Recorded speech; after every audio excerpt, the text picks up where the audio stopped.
There are many different kinds of critics, from films to games, from commentary channels and essayists to journalists. Anyone can critique. However, only those who know what they're talking about can criticize correctly, finding the objective problems and separating them from the subjective ones. Today I'll be going over 4 different content creators and their failed attempts at being critical and objective, instead all suffering from the same hypocrisy of believing they're the smartest one in the room. My first creator is Chris Stuckman, and his horrible attempt to grandstand over his audience and the general public over the Madame Web film by Sony. As we will go over in just a minute, Chris decides that the best way to be a film critic is to no longer review what he believes are bad films, as he doesn't wish to insult them.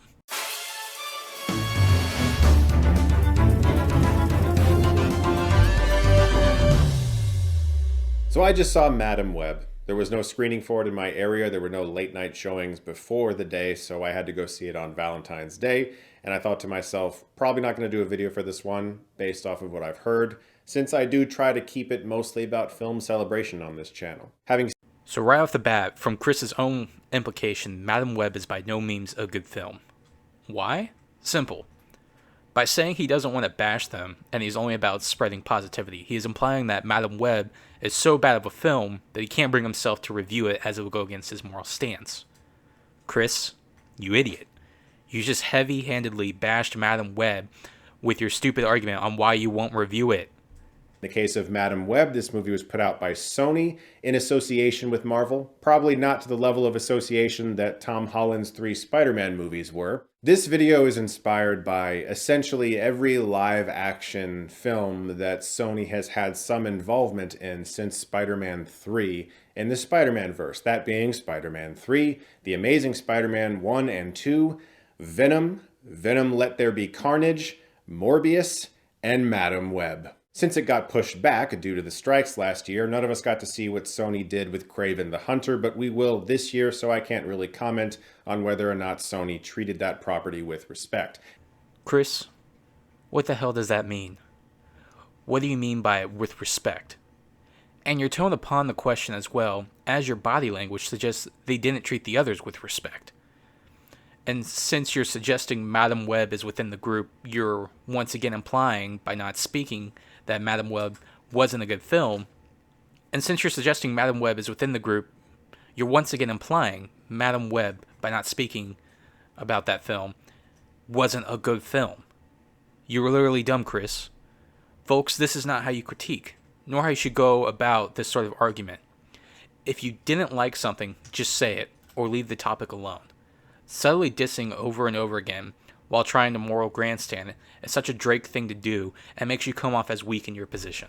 But I think that if you were to look at a consensus, the consensus is that the live-action, Sony-based Spider-Man universe movies have not exactly all been home runs. You're being negative, Chris. I thought you didn't do that. What I've learned and what I've experienced myself, not on my film, but on scripts that I've optioned to some studios, and it went nowhere, is that when people have power over you as a creative, when they're paying your bills and they're paying you well, they can tell you to do anything, and you have to do it. So in case you guys missed it, Chris is stating that he's offered up scripts to studios already, potentially including Sony. Now that comes in the crux of my whole problem with this video.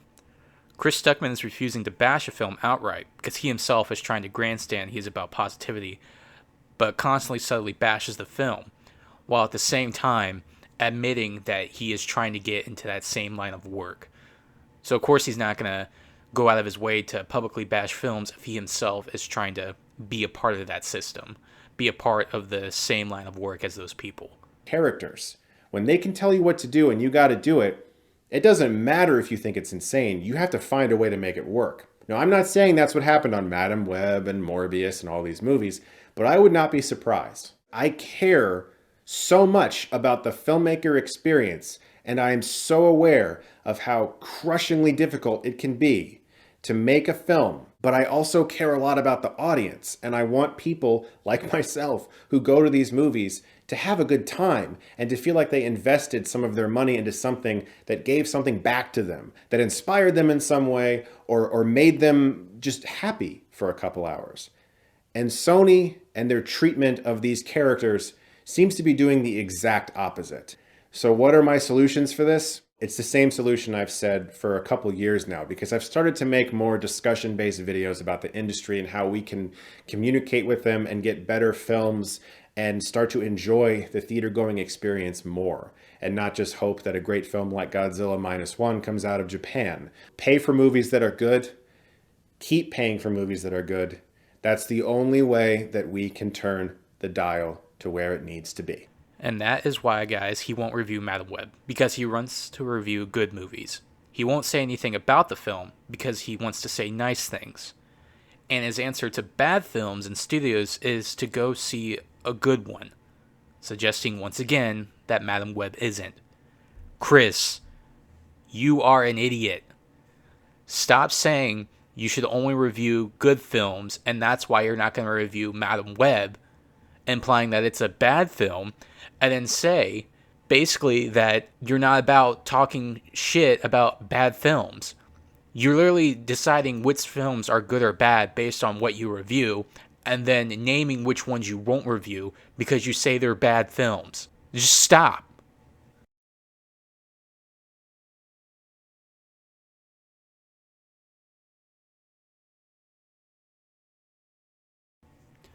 Having gone over a fallen commentator from EFAP, I figured this would be a good segue into another victim of common sense not being within their skill set.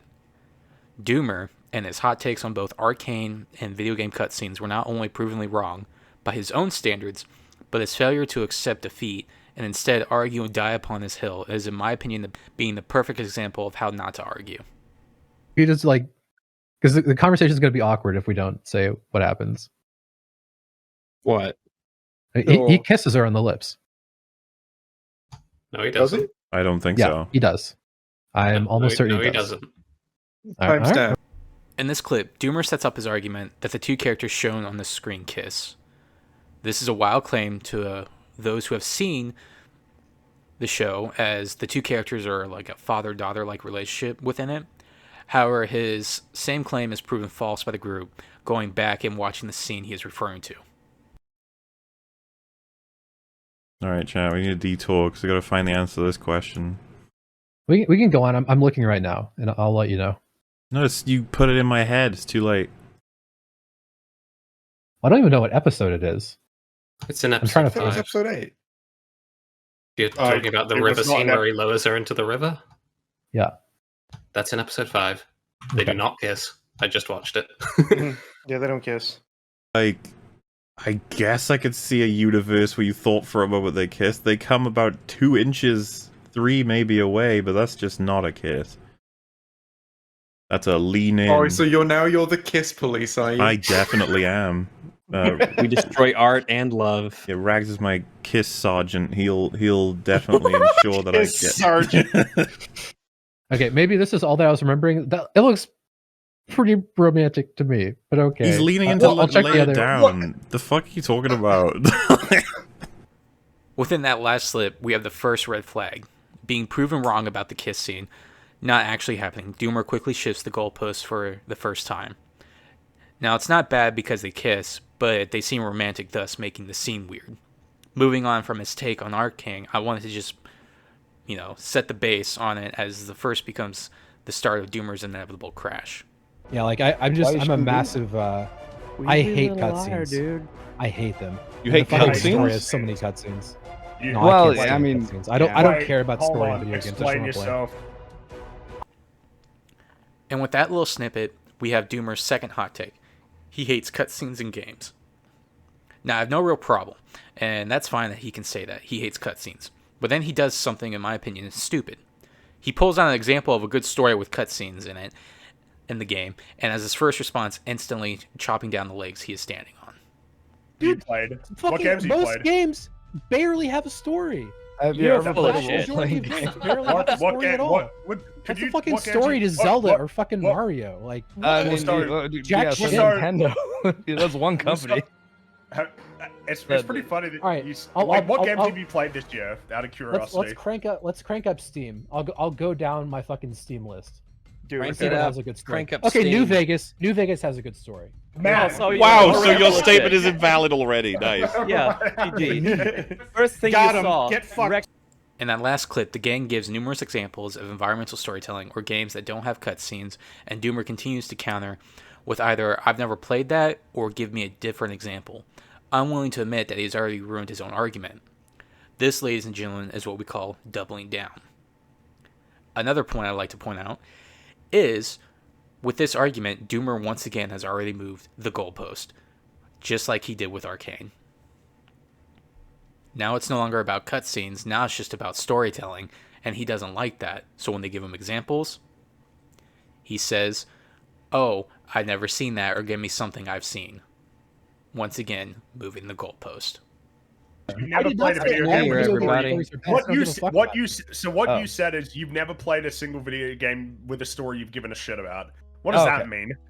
What does that mean? It means that I don't give a fuck about stories in video games. I play for the gameplay.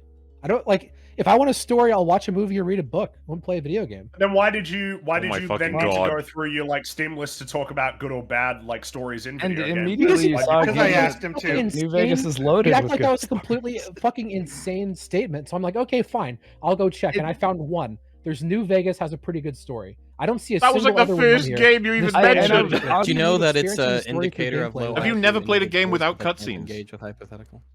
I've never played a game without cutscenes that have a story that I gave a shit Oh about. my I don't think so, God, no. you don't know what environmental stop it. storytelling is? Stop it. Okay, give me an example. If this is such a fucking obvious You thing, just then give me had an one. example.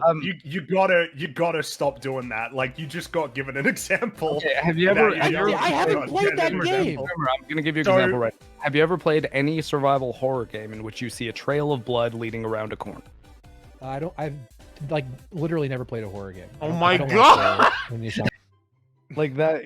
That It's is not even okay. First of all, hold on. No. Now I'm fucking triggered. This isn't a take. I'm not saying story in games are bad. I'm saying I don't give a fuck about them. They Okay? gave That's you completely counters to different. your argument, I'm and not you went making all the a way pre- back I'm to not- "I don't no, care" no. though. I'm not making a prescription that video games shouldn't have fucking stories. No, you didn't pay I'm not making a attention to how the prescription about argument went. anything. They I gave you a just don't counter, and you care. said "I don't care." Yeah, I don't care about it. I've never enjoyed it. Your It's not initial something I state was value. fucking It's not something that inaccurate. I care about. But Doomer, What? Is there such a game that has a good story without cutscenes? The answer is yes, both theoretical and with proven examples. And then you went, "But I don't care about it." That's a fucking shit response. Gee, Get over it! You're telling me you think it's good. I'm telling you I wouldn't give a fuck. No, you Because I said, never played "Tell me the about a game." game that is a good story that doesn't have cutscenes." You were given examples, bitch. Happy New Year, everybody. Mahler sums it up pretty clearly with that quick tirade. No matter what they argue or what example they brought to Doomer, he doubled down and said, "I don't care." That, ladies and gentlemen, is how you fail at arguing your perspective. Self-sabotage and doubling down are just signs of a weak position and even weaker will. And the idea of continuing to move the goalpost every time you fail at your argument, it's just not good look, man. Like, no more going off in like an analytical look, just from an outside look. That's just poor arguing. Like, you know you've already had a weak position, and to continue to dig your own grave by moving the goalpost over and over and over and over again until something might stick is just not good. And honestly, the fact that Doomer quit the internet after this makes perfect sense. He shot himself in the foot, the leg, the chest, the head. He just kept going.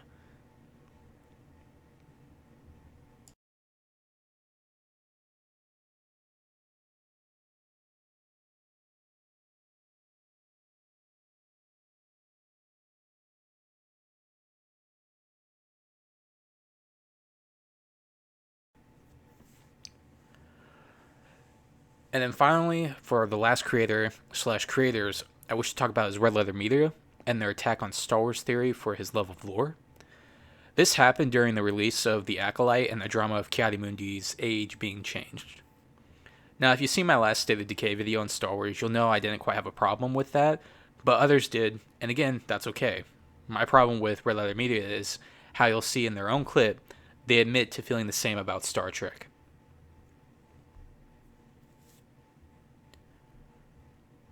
So this Whoa. is the next chapter, probably final, of us just checking in a little bit on Red Letter Media and what happened with the Oh boy. Star Wars Okay. Man stuff. Oh, I'll try to push Star this Wars out. man. Star Wars internet. So this part is just a reminder of chat to chat of what happened, right? This is the original video. This is what happened. That database changed his birth year in the canon to reflect the show, and then people are like, well, his birth year was established in the books, not the Phantom Menace, and the books are not technically canon. I was like, oh. I mean, there's people starving around the world. Oh, God. Site error. God damn, they were quick to get on that one, eh? Look at that, boys. Someone get in there! We have to update it to Leslie Headland's shit lore that she just created and manipulated. Now, I will admit, Red Letter Media will go on to apologize to Theory, sort of, after facing backlash, but I do still believe it is worth viewing, as seeing failures to recognize hypocrisy is helpful to stop others from repeating the same mistake. And that's the whole point of this video, to stop others from making the same argumentative mistakes when it comes to their points being challenged or challenging others to their points. Wikipedia changed his birth date, and that got everybody mad. And that, you know what? I'm gonna say something. You're not gonna like it, Jay. Oh. The man on the internet, Star Wars man. Okay, Tales of the Empire is nothing Star Wars compared man. to Tales of the Jedi that happened last year. Not even comparable. Grievous stole the show. Vader was clickbaited hard. He literally sat in a throne, a little dinky throne, mind you. I don't know what his name is. The man that was very upset about that. Yeah. That I made fun of. He really... Oh, sorry, you said very upset about the birthday thing. That's true. But just for reference, Theory really took their criticism, like, chilly as fuck. I was actually kind of surprised. He didn't seem to mind at all. And I said, Jesus, don't get all bent out of shape out of this. There's starving people in the world to worry about. You mean that funny joke that Rich laughed at? It's a joke. I have to apologize to Star Wars man. Okay. Because that is his thing. That is Star Wars fans love their details in canon, and I love my details in canon in Star Trek. Not so much anymore. I've kind of like given up on that. Well, you have to but at some boy, point. oh boy. Why? Do you, though? So yeah, those are pretty much all the people I wanted to discuss today with you guys, and pretty much just share my thoughts on the many failures of people trying to be critics or critically review topics, yet failing to see their own faults in their arguments and failing to see their own hypocrisy. And then in the end, basically just shooting themselves in the leg and then moving the goalposts. It's just not a good look. I don't feel like the way these people argue their takes or argue their positions is something that should be honestly sought after or replicated. And in my opinion, I have little respect for arguments in this fashion. So, yeah. That's going to be it for me, guys. I hope you enjoyed today's video. If you liked the video, go ahead and give it a like. If you want to see more videos or if you want to see more of my fanfics, go ahead and give me a sub so we can get alerted. But yeah, this has been just another Internet State of Decay video with your host JD, signing out. See ya. So I stick to the art. Oh my God, I'm man. Cash it back, running through dead zone, hope it don't crash. Tennis song, motherfucker, bring it up fast. Be alone, I'm a home and I can and then dash. Fuck y'all got another planet on stash. Far from the fact that the flames of our trash. That is not stone, it is ash. And you gotta know the past, gotta rap. It's a lover gone mad, but I promise. Baby, if